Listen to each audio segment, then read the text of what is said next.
Well, the U.S. should be preparing for war against the Zika virus, but Congress has not put up the nearly $2 billion that the CDC says it must have.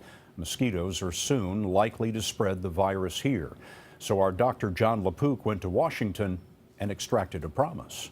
And frankly, we haven't seen When the administration moved nearly $600 million from fighting Ebola to fighting Zika, Dr. Anthony Fauci of the NIH said it's a stopgap measure at best. When the president asked for $1.9 billion, we needed $1.9 billion. House Speaker Paul Ryan. Mr. Speaker, do you believe the White House when it says it needs the full $1.9 billion to fight Zika, over and beyond what has already been allocated to fight Ebola? The money's in the pipeline. Our appropriators are going to address this issue. If the need arises, our appropriators will address it in the appropriations. But the money will be there eventually. Congressman Tom Cole chairs an appropriations subcommittee considering the administration's request. Who decides whether it's truly needed? I mean, do you believe the NIH? Do you believe the CDC? Actually, we do believe the NIH, and we do believe the CDC, but we have to use the resources that we have wisely. Do you think there'll be some additional funds soon?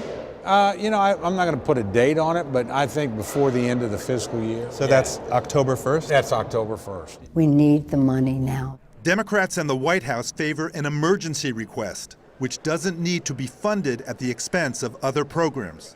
House Minority Leader Nancy Pelosi. The budget process takes a long time. It'll be practically 9 months before we could ever get any other money. And there's no guarantee that you have it at the money at the end of the year. At the end of the day, that money will be there or it won't be there?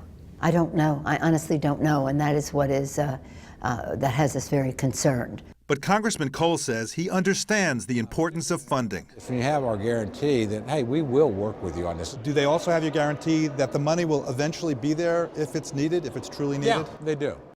Scott, just yesterday, the CDC confirmed Zika causes birth defects. That makes it all the more urgent to mount a full-scale assault against the virus and the mosquitoes that carry it. Jon LaPook, the best doctor on Capitol Hill. John, thanks very much.